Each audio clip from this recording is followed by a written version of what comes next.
अस्सलाम वालेकुम वरहमतुल्लाहि वबरकातुहू। सलाम दोस्तों।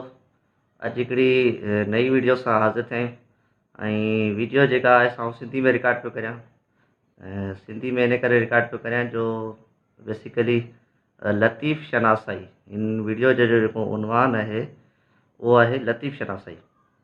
सो असांजे स्कूल में बि आहे, हींअर हले पई त हिकिड़ो हफ़्तो मल्हाइणो आहे लतीफ़ शनासाई जे हवाले सां। त वीडियो जो जेको मक़सदु या जेको तारुफ़ करायां त इन वीडियो में कहिड़ियूं कहिड़ियूं शयूं हूंदियूं। पहिरीं पाण खे इहो ॾिसणो आहे त पहिरीं आउं वज़ाहत करे छॾियां त को लतीफ़ जो वॾो पारखो कोन आहियां। थोरो घणो बाबा खां ऐं असांजे स्कूल में सर रामू चारण आहिनि, उहे आहिनि। मतिलबु जितां थोरी घणी मूंखे मालूमात आहे ऐं चाहियां थो तव्हां सां शेयर करियां। त लतीफ़ शनासाई जे लाइ जेके मूं पॉइंट नोट कया आहिनि अॼु वीडियो जे लाइ, उहे कुझु अहिड़ा आहिनि त लतीफ़ जो सियासी पस मंज़र कहिड़ो आहे, लतीफ़ जे दौर जो। त लतीफ़ जे दौर में सियासी कहिड़ा माहौल हो, कहिड़ा माण्हू हुकूमत कंदा हुआ ऐं छा मतिलबु स्ट्रक्चर हो। अच्छा जी, शाइरी जी पंहिंजी हिकिड़ी हदि हूंदी आहे। शाइरी जी हिकिड़ी पंहिंजी हदि हूंदी आहे। शाइरी जो कुझु ख़ुसूसियात हूंदियूं आहिनि। त लतीफ़ शनासाई में ज़ाहिर सी ॻाल्हि आहे शाइरी जी शनासाई बि ज़रूरी आहे। त मुंहिंजी कोशिशि हूंदी त हिन वीडियो खे जेको 10 खां 15 मिंटनि में इहो कवर करे वठां। कोशिशि इहा ई कंदुसि इनशाला। त उन में ई जेके पॉइंट्स आहिनि त तव्हां नोट कंदा अचो। त शाइरी जी ख़ासियत त हुननि जो पाण ज़िक्र कंदासीं।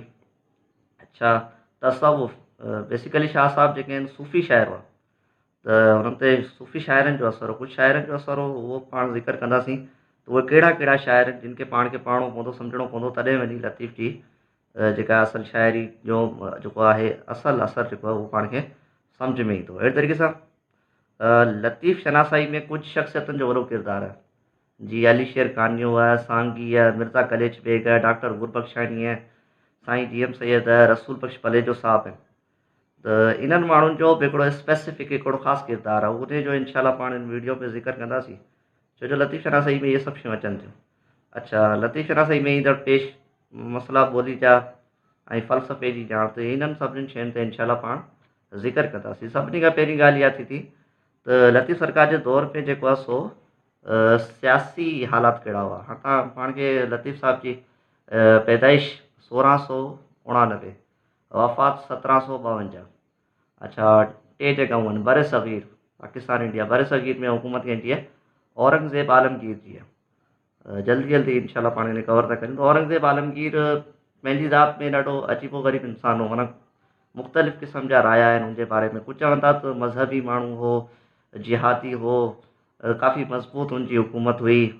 कुझु त चवनि था वली हो, कुझु चवनि था त टोपी सिबंदो हो ऐं टोपी सिबी करे रोज़ी कमाईंदो। ऐं कुझु माण्हू बिल्कुलु ई हुनजे तनक़ीदी निगाह सां चवनि था त हुन पंहिंजे भाउ दारा शिकवा जेको हुनजो भाउ हो, उनखे तमामु घणियूं अज़ियतूं ॾिनई, हुनजूं अखियूं ॿाहिरि कढी हुनखे माराए छॾियईं। हुनजो जेको वालिद हो शाहजहां, शाहजहां खे हुन ज़बरदस्ती हुनखे तख़्त तां लाथो। सो अहिड़ियूं मतिलबु अजीबो ग़रीब क़िस्म जो। ऐं माना हिन जे बारे में बेसिकली जेका औरंगज़ेब आलमगीर जी ॻाल्हि आहे उहा इहा त इंतिहाई सख़्तु हुकुमरान हो बर सग़ीर। ठीकु आहे। सिंध में हुकूमत हुई कलोड़नि जी। हाणे कलोड़नि जी जेका हुकूमत आहे हुन बारे में कुझु रहिया इहे आहिनि त मज़हब सां तमामु घणो हुनजो वास्तो हुयो। ऐं कुझु चवनि था त इहा हिकिड़े मुग़लनि जी ई हिकिड़ी कॉलोनी हुई, मतिलबु एतिरो घणो फ़र्क़ु कोन हो। अच्छा, कलोड़नि खां पहिरीं जेके हुकूमत कई 200 सालनि जी हुकूमत कीअं कई आहे, समन जे ज़वाल खां पोइ। समन जे ज़वाल खां पोइ कलोड़नि जे अचण खां कलोड़नि खां पहिरीं 200 साल जी हुकूमत कई आहे अरगोननि ऐं तुरखाननि। अरगोन ऐं तुरखान कहिड़ो आहे, इन्हनि जे बारे में चयो थो वञे त सिंध जी तारीख़ में इहे तमामु घणो इन्हनि जी जेका हुकूमत सां ॾाढी ज़ुल्म सां भरियल हुई। अरगोन उहे माण्हू आहिनि जेके तातारियुनि जी औलाद आहिनि अरगोन। ऐं तुरखान जेके हुआ से अरगोन जा सिपाही हुआ। त इहे तातारी बेसिकली मुस्लमान थिया हुआ।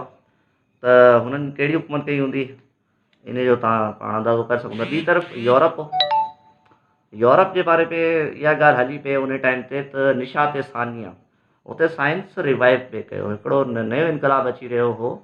ऐं यूरोपी सोसाइटी में साइंसी जेको आहे सो आगाही इल्मु इहो वधी रहियो हो। त ज़ाहिर सी ॻाल्हि आहे जेको बि रेवोल्यूशन हूंदो आहे उहो पंहिंजी हदुनि मां निकिरी करे सॼी दुनिया खे असरात पहुचाईंदो आहे। त हीअ उन टाइम जा जेके आहिनि सियासी हालात हुआ। इहो त हिकिड़ो पॉइंट थी वियो। त शाह साहब खे सम्झणो आहे त हुनजी सियासी उन टाइम जे जेके माण्हू आहिनि उनखे ॾिसणो पवंदो। हालांकि जेको क्लासिकल दौरु आहे उन टाइम ते जेका रियासत आहे, स्टेट आहे, जीअं अॼु पाण चऊं था त रियासत में हिकिड़ो हूंदो आहे मुक़नन आहे, पार्लियामेंट हूंदी आहे, हिकिड़ी एग्ज़ीक्यूशन हूंदी आहे, हुकूमत हूंदी आहे। अच्छा, हिकिड़ी हुन में हूंदी आहे जुडिशरी हूंदी आहे। ठीकु आहे, त अॼु पाण जेको आहे रियासत जी जेका शक्ल ॾिसूं था उहा उन क्लासिकल दौर में कोन हुई। शाह साहब जे दौर खे पाण चई सघूं था त उहो क्लासिकल दौरु हो, त रियासत जी शक्ल थोरी कोन हुई। ज़ाहिर सी ॻाल्हि आहे ही पाण खे कुझु इन्हनि शयुनि उन टाइम जी जेका रियासत हुई बेसिकली उहा बादशाहत तव्हां चई सघो था, उनमें ख़ानदानी विरासत तव्हां चई सघो था, त उन हिसाब सां उहा शइ हुई। अच्छा जी, उन खां पोइ पंहिंजो जेको अॼु जी वीडियो जो जेको ॿियो पॉइंट आहे उहो इहो त शाइरी जी पंहिंजी हिकिड़ी मख़सूस हद आहे। ऐं ज़ाहिर सी ॻाल्हि आहे शाह साहब बेसिकली हिकिड़ो शाइर ई आहे, त हू बि इन शाइरी जी हद मां नथो निकिरी सघे। हाणे शाइरी में मिसाल तौरु ॿ टे ॻाल्हियूं आहिनि। हिकिड़ी ॻाल्हि इहा आहे त शाइरी जेका आहे साइंस खां डिफरेंट आहे।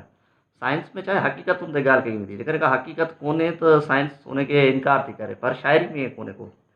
शाइरी जो हमेशह तालुक़ु हक़ीक़त सां कोन हूंदो आहे। शाइरी जो जेको घणो हिसो हूंदो आहे उन में तमामु घणी जेका आहे सा इमेजिनेशन हूंदी आहे, ख़्यालात जी दुनिया हूंदी आहे। ऐं इहा ख़्यालात जी दुनिया जेका हूंदी आहे इहा शाइर क्रिएट कंदो आहे, शाइर जेको हूंदो आहे क्रिएट कंदो आहे, ऐं उन सां शाइरी में ख़ूबसूरती ईंदी आहे। इहा हिकिड़ी सुठी शइ आहे। अच्छा, शाइरी में जेको वधाउ थींदो आहे तमामु घणो, एक्ज़ैजरेशन, मुबालगा वारी थींदी आहे शाइरी में, ऐं उन सां शाइरी में ख़ूबसूरती पैदा थींदी आहे, रोमेंटिसाइज़िंग करणी पवंदी आहे। मिसाल तौरु असां चऊं था त हीउ जेको ॿारु आहे इहो त गुलाब जो गुलु आहे, त ज़ाहिर सी ॻाल्हि हक़ीक़त छा आहे, त गुलाब जो गुलु त कोन्हे को, पर हिकिड़ो इस्तिआरो आहे, हिकिड़ी तशबीह आहे।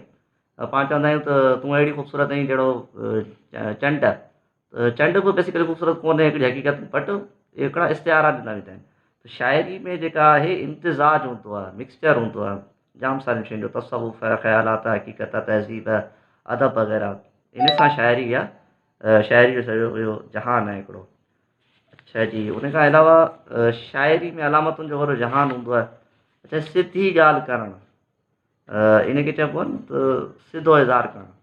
त सिधो इज़ार जेको हूंदो उहो नसर में थींदो आहे, शाइरी में एतिरो कोन थींदो आहे।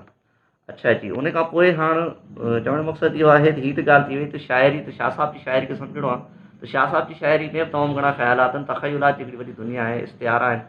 शाह साहब जी जेका ॿोली आहे हिकिड़ो त उहा ज़ाहिर सी ॻाल्हि आहे हर 50 सालनि में ॿोली मटिजे थी, उन ते पाण इंशाल्लाह हिकिड़ी ॻाल्हि कंदासीं, पर पहिरीं पंहिंजे टे पॉइंट ते पाण अचो था वञूं।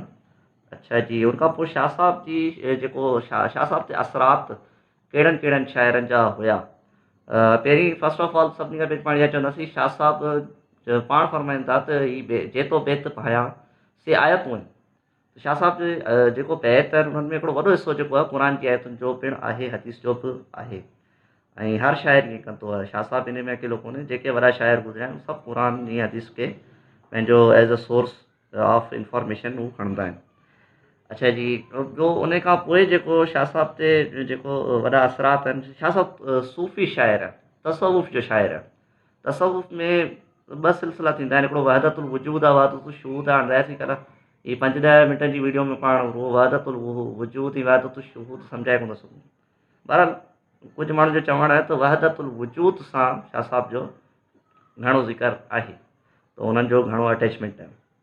अच्छा, शाह लतीफ़ जेको आहे सो काज़ी कादन जो ज़िक्र मिले थो, शाह साहब ते मस्तवी मौलाना रूम जो ज़िक्र मिले थो, शाह लतीफ़ जो पढ़ ॾाढो शाह अब्दुल करीम बुलड़ी वारो, उन्हनि जो असरु चइजे थो त तमामु घणो। शाह साहब ते मियां मीर लाहौरी जो असरु तमामु घणो। मियां मीर लाहौरी बेसिकली काज़ी कादन जो जेको आहे सो ॾोहिटो हुयो। काज़ी कादन पाण समन दौर जो जेको आख़िरी काज़ी हो या आख़िरी मतिलबु मशहूरु शाइर। अच्छा जी, असल में छा आहे, कोन हिते हुकूमत करणु आया त काज़ी कादन केॾां विया हलिया, काज़ी कादन जी जेका सेवण में हिते इहे रहंदा हुआ, त काज़ी कादन जी जेका धीउ हुई उहा पाण बि हिकिड़ी वॾी आलिमा सूफ़ी हुई, पंहिंजे पुट खे खयों हुई, विया हलिया लाहौर। पोइ मियां मीर लाहौरी जे सिलसिला बेसिकली इहे पंजाबी सिलसिला उन्हनि में तमामु घणा आहिनि, पर शाह साहब में मियां मीर लाहौरी जो बि उनमें ज़िक्र अचे थो। अच्छा जी, उनखां पोइ इहे त शाइर थिया। शाह साहब ते लुत्फुल्ला क़ादरी, ज़रूरु हिननि जो ज़िक्र करिणो पवंदो। लुत्फुल्ला क़ादरी साहब जेके आहिनि, शाह साहब जे इंतिकाल खां 12 शाह साहब जी पैदाइश खां 12 साल पहिरीं जेको आहे सो 12 साल पहिरीं जेको आहे सो शाह साहब जी पैदाइश खां 12 साल पहिरीं हिननि जो इंतिकाल थी वियो, लुत्फुल्ला क़ादरी साहब जो। अच्छा जी, उनखां पोइ मियों शाह इनायत ही कहिड़े नसरपुर वारा शाह साहिबु हुते वेंदा हुआ, हमसर हुआ, त हुननि जो ज़िक्र आहे। माना थोरा हुआ शाह साहिबु जवान हुआ, जेको हुननि जी हमसर हुआ। अच्छा जी, उनखां अलावा बुल्ले शाह, वारिस शाह, इहे शाह साहिब जा हमसर आहिनि, शाह साहिब जे दौर जा ई आहिनि। अच्छा जी, बख्ती तहरीक जेका आहे सा उन जो ज़िक्र मिले थो। अच्छा, चिश्ती सिलसिले जा जेके बुज़ुर्ग आहिनि, जीअं ॿुधायो थो वञे, दाता अली अजवेरी, ख्वाजा ग़रीब नवाज़, ख्वाजा बख्तियार काकी, बाबा फरीद, बाबा निज़ामुद्दीन औलिया, अमीर ख़सरो, त इन्हनि सभिनि जो बि जुमिला हिकिड़ो असरात आहिनि। अच्छा, असरनि जी ॻाल्हि इन करे कई पई वञे छो जो लतीफ़ शनासई जो मौज़ू आहे, त ज़ाहिर सी ॻाल्हि आहे असरनि खे सम्झणो पवंदो। ॾिसो, कार्ल मार्क्स आहे, मिसाल कार्ल मार्क्स आहे, हुन पंहिंजी हिकिड़ी तख़लीक़ कयो हिकिड़ो पंहिंजो सोशलिज़म, त ज़ाहिर सी ॻाल्हि आहे हुन तबक़ाती निज़ाम जे ख़िलाफ़ु हिकिड़ी शइ तख़लीक़ कई। त कार्ल मार्क्स जेको हो, पंहिंजे हालात ऐं सियासी हालात ऐं मुआशी हालात जे करे, त कंहिं बि माण्हू खे सम्झणो आहे न, हुन शनासाई तो हालात जो बि जाइज़ो वठिणो पवंदो आहे। अच्छा, हीअ त ॻाल्हि थी वई। हाणे शाह साहिब जी ज़िंदगी ते शाह लतीफ़ शनासी में कुझु उहे माण्हू आहिनि जिन पंहिंजो हिकिड़ो स्पेसिफिक जेको आहे किरदारु अदा कयो आहे। हाणे मिसाल तौरु शाह साहिब जा हमसर ई आहिनि अली शेर कानियो। त अली शेर कानियो घणा तणा जेको शाह साहिब जी उन ज़िंदगी जो जेको आहे सो जाइज़ो वरितो, पंहिंजी किताबुनि में उहो लिखिया, शाह साहिब जूं करामतूं लिखियूं बेसिकली। करामतुनि में जाम सारियूं करामतूं मशहूरु आहिनि। मिसाल तौरु ग़ुलाम शाह कलोड़ो, हुनखे दुआ ॾिनी त ग़ुलाम शाह कलोड़ो पैदा थी वियो। अहिड़े तरीक़े सां ॿ टे ॿियूं बि करामतूं जेके आहिनि मशहूरु आहिनि। अली शेर कानियो ऐं इन शइ खे कवर करे थो, शाह साहिबु हिकिड़ो वॾो अलाए वधी वियो। अच्छा जी, हुनखां पोइ सांगी ऐं मिर्ज़ा कलीच बेग, हुननि कोशिशि कई त शाह साहिब जी ज़िंदगी जो अहवालु गॾु कयो वञे। त शाह साहिब जी जेका ज़िंदगी हुई बेसिक, उन जा जेके हक़ीक़तूं हुयूं उन्हनि ते हुननि लिखणु शुरू कयो। अच्छा, उन खां पोइ अचनि था डॉक्टर गुरबख्शानी। डॉक्टर गुरबख्शानी पंहिंजी ज़िंदगी में ज़िंदगी जे आख़िरी हिसे में शाह साहिब ते तहक़ीक़ शुरू कई। 16 सुर, तक़रीबन 16 सुरनि खे हुन कवर करे चुका। पोइ विया जशा। डॉक्टर गुरबख्शानी जेको वॾे में वॾो जेको कारनामो उहो इहो हो त हुन दुनिया जे अॻियां शाइरी जा जेके स्टैंडर्ड आहिनि, शाइरी जा जेके मयार आहे, बतौर जीनियस शाइर जे शाह अब्दुल लतीफ़ खे सॼी दुनिया जे अॻियां मुतारिफ़ करायो त शाह साहिबु जहिड़ो को शाइर दुनिया में न गुज़रियो। अच्छा जी, हुन खां पोइ शाह साहिबु ज़ाहिर सी ॻाल्हि क्लासिकल दौर जो आहे। त हाणे क्लासिकल दौर मां शाह साहिब खे मॉडर्न दौर में हुनखे पेश करणु, मॉडर्न दौर त नेशनल पॉलिटिक्स जो दौरु आहे। त हुन में जेके आहिनि ॿ नाला ॾाढा वधीक आहिनि, अहम तरीन जिन जो ज़िक्र करणु ज़रूरी आहे। साईं जी एम सैयद ऐं साईं रसूल बख़्श पलेजो साहब, वॾा इंटेलेक्चुअल क़ौम परस्त आहिनि। इन्हनि जो इल्म सां वॾो वास्तो रहियो ऐं पंहिंजी जेका हुननि जी ख़ुदा सलाहियतूं हुयूं। अच्छा, साईं जी एम सैयद नेशनलिस्ट ख़्यालात जा हुया। त हिननि जो जेको वॾे में वॾो किरदारु उहो इहो हो त शाह साहिब खे हुननि बतौर क़ौमी शाइर जे पेश कयो। हाणे हिन में ॿिन्ही जो कमाल आहे। शाह लतीफ़ जी शाइरी में बि इहा गुंजाइश हुई, हुनजा कुझु अहिड़ा अशार हुआ जंहिंसां हू क़ौमी शाइर जे तौर ते हुनखे पेश करे सघिजे। ऐं साईं जी एम सैयद जो त ख़ैर कमाल आहे ई। हुनजी किताब पैगाम सिंध, जंहिंमें ज़िक्र कयो आहे जाम सारियुनि ॻाल्हियुनि जो, हुनजो तर्त इहो ई थींदो त सिंध जेका आहे सा हिकिड़े मज़हब खे छॾे करे बाक़ी जेतिरा मज़हब दुनिया में आहिनि उन सभिनि जो मर्कज़ सिंध रही आहे। सो ख़ैर साईं जी एम सैयद जी पंहिंजी हिकिड़ो नज़रियो आहे। साईं जी एम सैयद हुनखां पोइ रसूल बख़्श पलेजो साहब। त रसूल बख़्श पलेजो जो जेको कारनामो उहो इहो त उन छा कयो त शाह साहिब खे हिकिड़ो त अवामी तौर ते हुन जिते बि जलसो कयईं, शाह साहिब खे तमामु घणो हुन ॻाल्हायो ऐं शाह साहिब खे हुन पॉलिटिसाइज़ कयो, त पॉलिटिकली शाह साहिब खे पेश कयो। अच्छा, शाह साहिब खे मॉडर्नाइज़ मार्क्सिस्ट, जी त हाणे जेको आहे सो रसूल बख़्श पलेजो मार्क्सिस्ट हुयो, लेनिनिस्ट। त हुन शाह साहिब खे बतौर इनकलाबी शाइर जे तौर ते लतीफ़ पलेजे पेश कयो। अच्छा, हीअ सभु ॻाल्हियूं उहे हुयूं त हिननि सभिनीनि माण्हुनि खे बि पाण खे अगरि लतीफ़ शनासाई बाक़ाइदा हिकिड़ो अकेडमिकली हिन में ज़ाहिर सी ॻाल्हि आहे, आउं पंहिंजी राय इहे सभु ॻाल्हियूं पेश कयां पियो। ऐं मूंखे जेकॾहिं केरु ॿुधी रहियो आहे को अहले इल्म लतीफ़ जो पार्को, त आउं ज़रूरु हुन खां पंहिंजी राय वठंदुसि त तव्हांजी छा राय आहे, कंहिं जो पाण खे ज़िक्र करणु घुरिजे। तव्हां पंहिंजी जेको सो कमेंट में इहा इन ॻाल्हि जो ज़रूरु ज़िक्र कजो। लतीफ़ शनासाई में बेसिकली मसइलो कहिड़ो थो अचे, पहिरीं ॻाल्हि त जेके ॿार आहिनि उहे इहा था चवनि त साईं ॿोली जेका आहे असां 18वीं सदी जी आहे, ॾाढी ॾुखी ॿोली आहे। हुन टाइम ते उहा सवली हुई, वरी हर 50 सालनि खां पोइ ॿोली त चेंज थी थिए, हर 50 सालनि खां पोइ।